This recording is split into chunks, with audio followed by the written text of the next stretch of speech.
வணக்கம். இந்தியாவுக்கும் ரஷ்யாவுக்கும் இருக்கிற நட்பு இப்போ இன்னும் ரொம்ப ஸ்ட்ராங் ஆயிட்டு இருக்கு.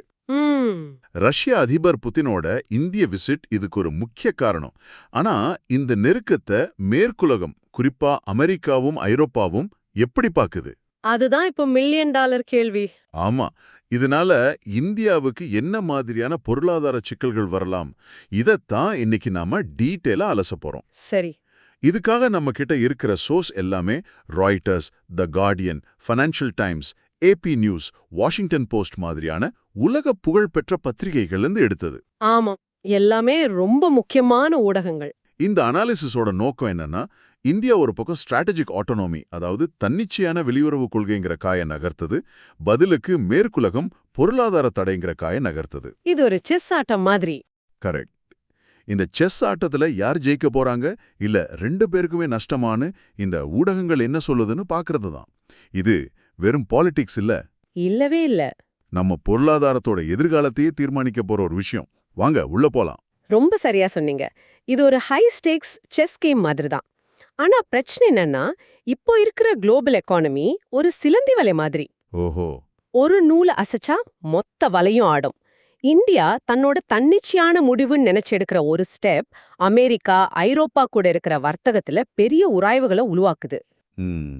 நாம பார்க்க போல இந்த ஆர்டிகிள்ஸ் எல்லாமே அந்த உராய்வுகளோட விளைவுகளை தான் படம் பிடிச்சு காட்டுது. ஓகே, அப்போ பாயிண்ட்டுக்கு வருவோம். ராய்ட்டர்ஸ் நியூஸ் படி அமெரிக்காவோட தடைகள் ரொம்ப கடுமையா இருந்தும் ரஷ்யா இந்தியாவுக்கு எனர்ஜி, டிஃபென்ஸ் ஏற்றுமதியை அதிகப்படுத்த பாக்குதுன்னு சொல்றாங்க. ஆமா, இது நேரடியா சண்டைக்கு இழுக்கிற மாதிரி இல்லையா? நிச்சயமா இது நேரடியான சவால் தான். அந்த சோர்ஸ் படி இதோட உடனடி பாதிப்பு என்னவா இருக்கும்னா, முதல்ல இந்தியா வாங்குற ரஷ்ய எண்ணெய் அமெரிக்கா மற்றும் ஐரோப்பிய யூனியனோட ஸ்க்ரூட்டனைஸ் லிஸ்ட்ல சேர்க்கப்படும். ஸ்க்ரூட்டினி லிஸ்ட்னா கண்காணிப்பு பட்டியலா? அதேதான். ஸ்க்ரூட்டினி லிஸ்ட்னா என்னன்னா, இந்தியாவுக்கு வர ஒவ்வொரு ரஷ்ய எண்ணெய் கப்பலையும் அவங்க கண்காணிப்பாங்க. அதுக்கு இன்சூரன்ஸ் கிடைக்காது, அது நிக்கிற துறைமுகத்துக்கு பிரச்சனை வரும். இது முதல் படி. ஒரு நிமிஷம், இது வெறும் கண்காணிப்பு தானா, இல்ல இதனால இந்திய கம்பெனிகளுக்கு நேரடியா பாதிப்பு வருமா? நல்ல கேள்வி. கண்காணிப்புல ஆரம்பிச்சு அடுத்த கட்டத்துக்கு போகும். அதுதான் செகண்டரி சாங்ஷன்ஸ். அதாவது இரண்டாம் நிலை தடைகள். ஆமா, இது சிம்பிளா சொல்லணும்னா, உங்க ஃப்ரெண்டுக்கும் இன்னொருத்தருக்கும் சண்டை. அந்த இன்னொருத்தர் சொல்றார், உன் ஃப்ரெண்டு கிட்ட பேசினா நான் உன்கிட்டயும் பேச மாட்டேன்னு. சரி, இப்போ நீங்க நடுவுல மாட்டிப்பீங்க இல்லையா? அதே மாதிரி தான் ரஷ்யா கூட பிசினஸ் பண்ற இந்தியா கம்பெனிகள் மேல மேற்குலக நாடுகள் தடை விதிக்கும். ஒரு உதாரணம் சொல்ல முடியுமா? ஓ நிச்சயமா. ஒரு பெரிய இந்திய எண்ணெய் நிறுவனம் ரஷ்யா கிட்ட இருந்து எண்ணெய் வாங்கினா அந்த நிறுவனத்தோட டாலர் கணக்குகளை அமெரிக்கா முடக்கலாம். இல்லனா அந்த நிறுவனம் யூரோப்புக்கு எதையாவது ஏற்றுமதி செய்ய முடியாது. அப்போ நம்மளோட பெரிய கார்ப்பரேட் நிறுவனங்களோட அமெரிக்கா, ஐரோப்பிய பிசினஸ் மொத்தமா பாதிக்கப்பட வாய்ப்பு இருக்குன்னு சொல்றீங்க. ஆமா. இது ரொம்ப பெரிய ரிஸ்காச்சே. ஆமா, அதோட மூணாவது பாதிப்பா அமெரிக்கால இந்திய பொருட்களுக்கு வரிய, அதாவது டாரிஃப அதிகப்படுத்தலாம், இல்லனா புதுசா வர்த்தக தடைகளை கொண்டு வரலாம். இது நம்ம ஏற்றுமதியாளர்களை நேரடியா பாதிக்கும். கரெக்ட். இதுதான் ராய்ட்டர்ஸ் சொல்ற உடனடி ஆபத்து. சரி, இது நேரடியான வர்த்தக பாதிப்பு. ஆனா த கார்டியன் இன்னும் ஒரு படி மேல போய் இந்த உறவால இந்தியா இழக்க போற கண்ணுக்கு தெரியாத விஷயங்களை பத்தி பேசுது இல்லையா? ஆமா, அவங்க பார்வை கொஞ்சம் வித்தியாசமானது. மேற்கத்திய கூட்டாளிகள் சங்கடப்பட்டாலும் இந்தியா தனது தனிச்சான கொள்கையை தொடரும்னு இந்தியா மெசேஜ் அனுப்புறதா அந்த ஆர்டிகல் சொல்லுது. கரெக்ட். இது வெறும் பணத்தை மட்டும் சம்பந்தப்பட்ட விஷயம் இல்ல. நம்பிக்கை, தொழில்நுட்பம், எதிர்கால பார்ட்னர்ஷிப் பத்தின விஷயம். த கார்டியன் என்ன சொல்லுதுன்னா, அரசியல் ரீதியா இந்தியா எடுக்கிற இந்த நிலைப்பாடு ரொம்ப வலுவானதுதான். ஆனா அதுக்கு ஒரு பொருளாதார விலை இருக்கு. என்ன விலை? இந்தியா இப்படி உறுதியா இருக்கிறதால மேற்குலக நாடுகள் இந்தியாவுக்கு கொடுத்துட்டு வர டெக்னாலஜி, பாதுகாப்பு ஒத்துழைப்பு, ஏற்றுமதி வாய்ப்புகள் எல்லாத்தையும் மறுபரிசீலனை செய்ய ஆரம்பிப்பாங்க. ஆனா சில பேர் இத இப்படி பார்க்கலாமே, மலிவு விலை எண்ணெயால இந்தியாவுக்கு மிச்சமாகிற பல பில்லியன் டாலர்களை வச்சு இந்த மற்ற பொருளாதார பாதிப்புகளை சமாளிச்சிடலான்னு ஒரு வாதம் இருக்கிறதே. நல்ல பாயிண்ட். ஆனா த கார்டியன் காட்டுற பார்வை என்னன்னா, இந்த கணக்கு அவ்ளோ சிம்பிள் இல்ல. ஏன்னா நாம இழக்க போறது வெறும் பணத்தை இல்ல. வேற என்ன? 3 முக்கியமான விஷயங்களை அந்த ஆர்டிக்கல் குறிப்பிடுது. 1, அந்நிய நேரடி முதலீடு, அதாவது FDI குறையும். சரி. இப்ப இந்தியாக்கு வர நிறைய முதலீடு மேற்குலக நாடுகள்ல இருந்து தான் வருது. அவங்களுக்கு இந்தியா மேல நம்பிக்கை குறைஞ்சா முதலீட்டு குறைப்பாங்க. ஓகே. ரெண்டாவது ரெண்டாவது, உயர் தொழில்நுட்ப பரிமாற்றம் ஹைடெக் டிரான்ஸ்ஃபர் ரொம்ப மெதுவாகும். செமிகண்டக்டர், ஆர்டிஃபிஷியல் இன்டெலிஜென்ஸ் மாதிரி துறைகள்ல நமக்கு அமெரிக்கா, ஐரோப்பிய உதவி தேவை. அந்த கதவு மெதுவா மூடப்படலாம். மூணாவது, நம்ம சாஃப்ட்வேர் ஐடி ஏற்றுமதிகள் மேல கூடுதல் கட்டுப்பாடுகள் வரும். Additional compliance. இந்த கம்ப்ளையன்ஸ் பர்டனை அதிகரிக்கிறத கொஞ்சம் விளக்க முடியுமா? அது நடைமுறையில ஒரு ஐடி கம்பெனிக்கு எப்படிப்பட்ட சிக்கலை உருவாக்கும்? நிச்சயமா. கம்ப்ளைன்ஸ் பர்டன் அதிகரிக்கிறதால என்ன ஆகும்னா, முன்னாடி ஒரு அமெரிக்க கிளையண்ட்க்கு ஒரு சாஃப்ட்வேர் அனுப்ப ஒரு ஃபார்ம் ஃபில் பண்ணா போதும்னா, இப்போ 10 ஃபார்ம் ஃபில் பண்ண வேண்டியிருக்கும். கரெக்ட். நீங்க ரஷ்யா கூட எந்த வகையிலும் தொடர்பில் இல்லைன்னு நிரூபிக்க 100 டாக்குமெண்ட்ஸ் கேட்பாங்க. ஒவ்வொரு தடவையும் வெளிநாட்டுக்கு பணம் அனுப்புறதுக்கும் அங்கிருந்து வர்றதுக்கும் 10 மடங்கு அதிக பேப்பர் ஒர்க் இருக்கும். ஓஹோ. எல்லாத்துக்கும் அனுமதி வாங்கணும். இதனால வியாபாரமே ரொம்ப மெதுவாயிடும், செலவும் அதிகமாகும். இதுதான் அந்த கண்ணுக்கு தெரியாத விலை. நீங்க சொல்ற இந்த நம்பிக்கை இழப்புங்கிற பாயிண்ட ஃபைனான்ஷியல் டைம்ஸும் இன்னும் கடுமையா சொல்லுதுன்னு நினைக்கிறேன். ஆமாம். தள்ளுபடி விலையில ரஷ்ய எண்ணெய இந்தியா நம்பி இருக்கிறது நீண்டகால வர்த்தக நம்பகத்தன்மையையே கேள்விக்குள்ளாக்குதுன்னு அவங்க எச்சரிக்கிறாங்க. ஆமா, ஃபைனான்ஷியல் டைம்ஸ் இந்த விஷயத்த குறுகிய கால லாபம் வர்சஸ் நீண்ட கால நம்பிக்கை இழப்பு அப்படிங்கிற கோணத்துல பாக்குது. Short term gain versus long term trust deficit. அதேதான். மலிவு விலை எண்ணெய்ங்கிறது இன்னைக்கு நமக்கு கிடைக்கிற லாபம்.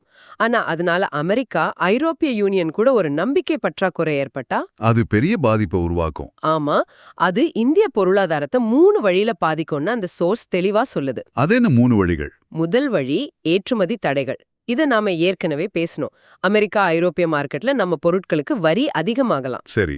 ரெண்டாவது, டாலர் வரத்து குறைதல். அந்நிய முதலீட்டாளர்கள், அதாவது FII, இந்திய பங்கு சந்தையில முதலீடு செய்ய தயங்குவாங்க.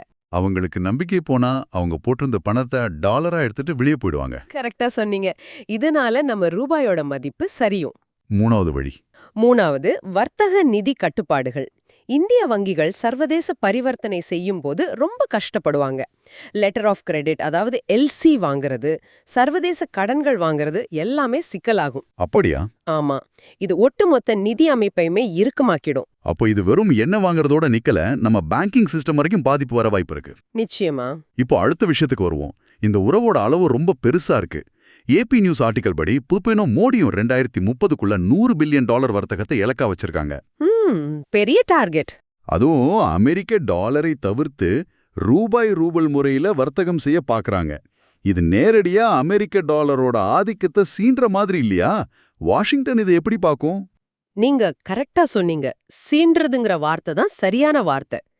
AP நியூஸ் சொல்ற மாதிரி அமெரிக்கா இத ஒரு சிஸ்டமிக் த்ரெட், அதாவது உலக பொருளாதார அமைப்புக்கே ஒரு அச்சுறுத்தலா பாக்குது. ஆமா, இத ஒரு சின்ன உதாரணத்தோட சொல்றேன். ஒரு பெரிய மால்ல எல்லாரும் கிரெடிட் கார்டு வச்சு வியாபாரம் பண்றாங்க. சரி. ஆனா நாம மட்டும் நம்ம ஊர் கணக்கு புத்தகத்தை வச்சு வியாபாரம் பண்ண முயற்சி பண்றோம்னு வச்சுக்கோங்களேன். நமக்கு வசதியா இருக்கலாம். ஆனா அந்த மால் ஓனர் நம்மள ஒரு சந்தேக கண்ணோட தான் பாப்பார்.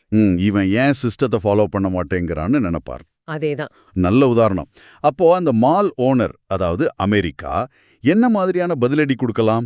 அந்த ஆர்டிக்கிள் படி அமெரிக்கா சில தண்டனை நடவடிக்கைகளை எடுக்கக்கூடும். உதாரணமா, இந்திய நிறுவனங்களுக்கு டாலர் அடிப்படையான பரிவர்த்தனையை இன்னும் கஷ்டமாக்கலாம். ரூபல் பரிவர்த்தனைகள் மேல உலகளாவிய கண்காணிப்பை அதிகப்படுத்தலாம். முக்கியமா அமெரிக்க வங்கிகள் இந்திய வங்கிகள் மேல அவங்க வச்சிருக்கிற ஆய்வுகளை கடுமையாக்கலாம். ஓஹோ.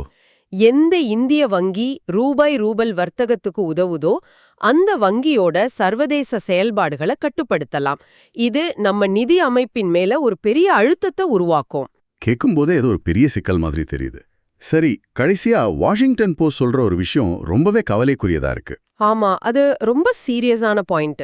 ரஷ்யாவோட ஒரு முன்னாள் உளவு அதிகாரி இந்தியாவை அட்வான்ஸ்டு டெக்னாலஜி ஒத்துழைப்புக்குள்ள இழுக்க பார்க்கறார். இது மேற்குலக உளவு அமைப்புகளுக்கு எச்சரிக்கை மணி அடிச்சிருக்குன்னு அந்த நியூஸ் சொல்லுது. இது வெறும் பணப்பிரச்சனை இல்ல, இது பாதுகாப்பு சம்பந்தப்பட்ட விஷயம். இதோட பொருளாதார தாக்கம் என்னவா இருக்கும்? இதுதான் இருக்கிறதுலே ரொம்ப ஆபத்தான புள்ளி. ஏன்னா இது பொருளாதாரம், பாதுகாப்பு, தொழில்நுட்பம் 3ஐயும் இணைக்குது. எப்படி? வாஷிங்டன் போஸ்ட் சொல்றது என்னன்னா, ரஷ்யா கூட நாம பாதுகாப்பு தொழில்நுட்பத்துல ரொம்ப நெருக்கமானா அமெரிக்கா அவங்களோட டெக்னாலஜி ஏற்றுமதி விதிகளை இந்தியா மேல ரொம்ப கடுமையாக்கும். குறிப்பா எந்த துறைகள்ல? குறிப்பா செமிகண்டக்டர், ஆர்டிஃபிஷியல் இன்டெலிஜென்ஸ் அதாவது ஏஐ, அப்புறம் பாதுகாப்பு, விமான, எலக்ட்ரானிக்ஸ் மாதிரி ரொம்ப முக்கியமான துறைகள்ல கட்டுப்பாடுகள் வரலாம். ஒரு நிமிஷம், நீங்க சொல்றத பார்த்தா ரஷ்யா கிட்ட இருந்து நாம ஏதோ டிஃபென்ஸ் டெக்னாலஜி வாங்கினா அமெரிக்கா நமக்கு செமிகண்டக்டர் தர்றத நிறுத்த வாய்ப்பு இருக்குங்கிறீங்களா? வாய்ப்பு இருக்கு. இது ரொம்ப பெரிய ரிஸ்காச்சே. இந்தியாவோட மேக் இன் இந்தியா சிப் திட்டம் எல்லாம் என்ன ஆகும்? அதுதான் இதுல இருக்கிற மிக பெரிய ட்ரேட் ஆஃப். அமெரிக்க இந்திய தொழில்நுட்ப கூட்டணி, யுஎஸ் இந்தியா டெக் பார்ட்னர்ஷிப் இதனால பலவீனமாகலாம். நீண்ட காலத்துல இதோட பாதிப்பு எப்படி இருக்கும்? நீண்ட காலத்துல இது இந்தியாவோட டெக்னாலஜி வளர்ச்சியே பாதிக்கும். உலகளாவிய டெக்னாலஜி சப்ளை செயின்ல இருந்து இந்தியா தனிமைப்படுத்தப்படுற ஒரு சூழல் கூட உருவாகலாம். அப்படியா?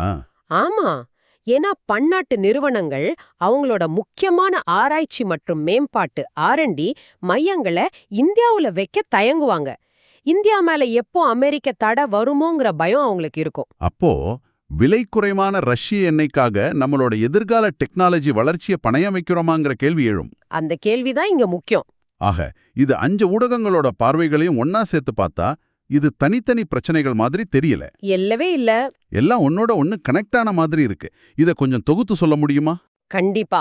இத ஒரு சங்கிலி தொடர் விளைவு, ஒரு டாமினோ எஃபெக்ட் மாதிரி பார்க்கலாம்.